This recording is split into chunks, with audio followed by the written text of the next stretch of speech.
Welcome to Trade Doc, Theta Options Trader, where we recap today's close, look at the futures, scan through our ETF watch list, a spot opportunity. Today is November 4th, 2016, and the markets, they closed in the red with the Dow and Nasdaq down about 0.25%, and the S&P down just 3.45.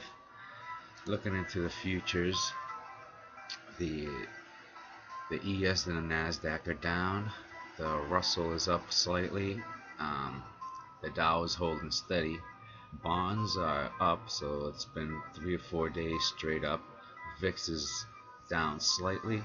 Crude oil is down to 44.13, almost $44. Natural gas is up to 278, and gold is holding steady at 1305. Might be finding a new support there. And the pound is up to 125, definitely stabilizing and had a good move. Looking into the charts, starting with crude oil, and they were down about 1%. Looks like they're working their way down to this trend line here. There's really no more support. It's actually at the September 20th support. And I do look at the 4-hour chart, and this was done on small volume. Here we have high volume on this bar, so looks like the level is around $10. Oil Explorers hovering on support channel here. We'll see if they come down anymore. Natural gas, the same thing, holding on to the support. They did have a little bit of move up. It looks small here, but it was actually big on the account. Gold is pretty much rocketing up, and we have an iron condor in this area. We have some sell signals, so we might find a little bit of retraction back down and maybe to the top of this channel.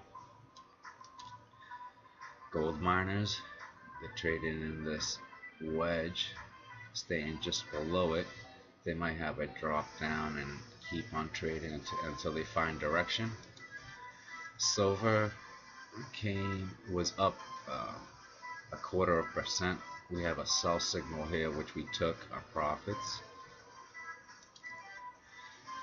XLE, energy sector, hovering at the bottom of that downward trend, so it might be a good time. We had a buy signal here, and I did put a buy signal here, so this should be an iron condor, like I said, right here in this range. XLU is coming down. XLI had a big move today, kind of a lot of back and forth choppiness, but at the end of the trading day, so this happened right at the close, so they closed up to 56.9, so they'll have a gap up on Monday. Material sector still working its way down. XLV, they had a bit of a move up, so they should see some continuation of this upward trend. Real estate hanging at the middle of that channel. Home builders had a little bit of a pop, staying below that 3180 level. Retailers, they just at the bottom of their trading at $41. Broke the channel, probably just let that expire, no reason to do anything there. And the SPYs, straight down. There's really where the support is for it to take a bounce. That's the question.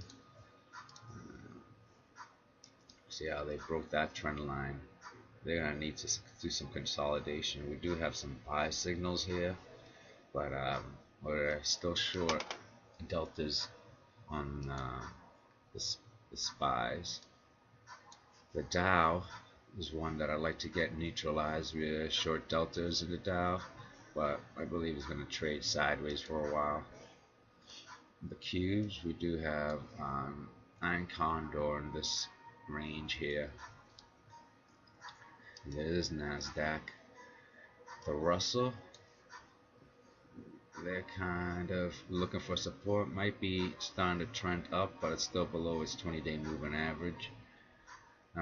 We have no position in it, though this was a mark to put neutralize or put a little bit of long delta in it. So we're getting buy signals on here. So on the emerging markets, it's right on our target zone. So it's either going to trade sideways or give it a slight pop up. And it looks like this might be support at the bottom of this range. I kind of just drew that square a while back, but the square is actually showing support at 35.83.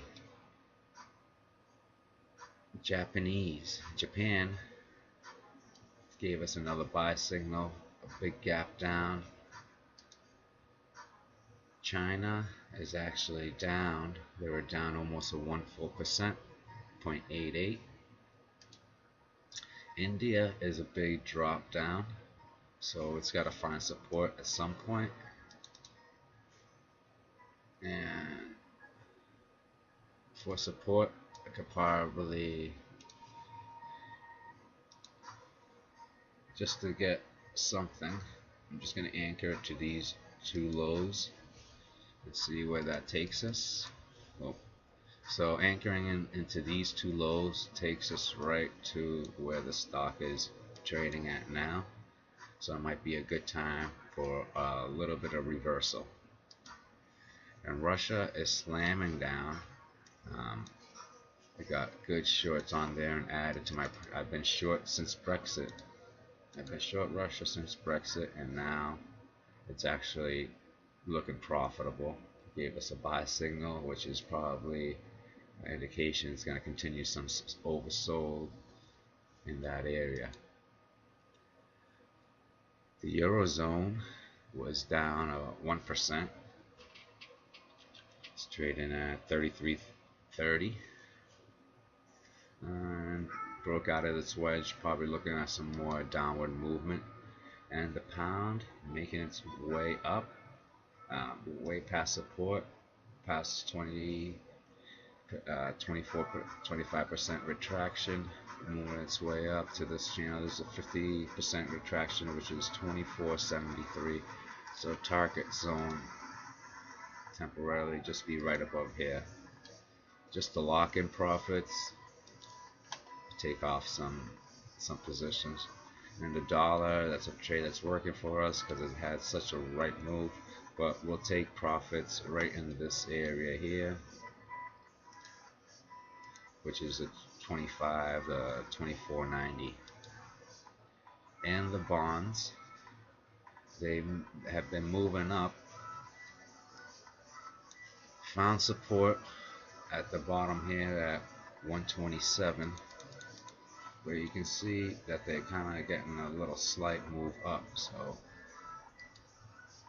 and the VIX, which is the play of the week.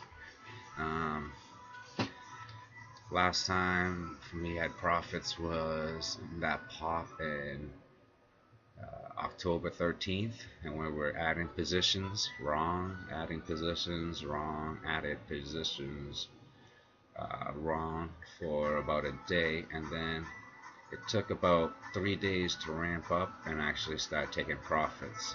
So it took a profit right here, probably like 2%, and then I don't know what it was, but we're up to like 15% by the time I started selling it up here. So, you know, add on one position at a time, take them off one position at a time. I do this with triple leverage ETFs like the TVIX, which is a fast mover, daily mover. UVIXI, I actually added that on, so because I want to be long volatility into the elections, and just trading options on the VIX, VXX, this ETF here, and I am slightly to neutral on VIX, but I am a little bit long into elections. Thanks for watching. Have a great weekend. Peace.